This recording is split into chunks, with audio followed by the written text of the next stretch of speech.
شریعت کے محافظ جو بنے وہ ہیں صحابہ. پھر شریعت کے محافظ ہونے کے ساتھ ساتھ اللہ نے جن لوگوں کو اپنے نبی کی مدد کے لیے اور نصرت کے لیے منتخب کیا اور چن لیا وہ ہے صحابہ. اپنے نبی کی نصرت و حمایت و مدد کے لیے چنا وہ ہے صحابہ. تیسرا صحابہ پھر کون؟ کہا نبی کی سنت کے جو امین بنے وہ ہے صحابہ. جیسا حضور کو دیکھا بلا کم و کاست جیسا دیکھتے تھے ویسا ہم تک پہنچا دیا صحابہ. اپنی طرف سے کوئی بات اس میں ڈالی نہیں کہ حضور صلی اللہ تعالی علیہ وسلم کی سنتوں کے امین ہیں صحابہ، امانت دار ہیں صحابہ ہم تک پہنچانے کے. پھر کہتے ہیں جن کے دلوں کو اللہ نے اخلاص سے بھر دیا وہ ہے صحابہ.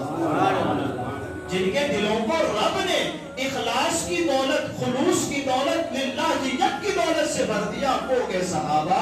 پھر حضور کے جھنڈے تلے جنہوں نے اسلام کی سربلندی کے لیے جہاد کیا وہ ہے صحابہ. حضور کے جھنڈے کے نیچے لگے اور اسلام کو پوری دنیا میں پھیلانے کا جنہوں نے کام کیا وہ ہے صحابہ. پھر کہتے ہیں کہ اپنی جان، اپنی مال، اپنی اولاد، اپنے خاندان اور اپنے وطن کو اللہ کی راہ میں جنہوں نے قربان کیا وہ ہے صحابہ. جان کی باری آئی تو بھی دی، اولاد کی باری آئی تو بھی کٹا دی، مال کی باری آئی تو بھی دے دیا، خاندانوں، کنبے اور رشتہ داری کی بات آئی وہ بھی لٹا دیا، اور آخر میں وطن چھوڑنے کی بات آئی تو مکہ چھوڑ کر مدینہ جا کر راہ خدا نے اپنا وطن بھی چھوڑا وہ ہے صحابہ. پھر کہتے ہیں کہ اللہ نے وحی کے ذریعے، کیا کہتے ہیں؟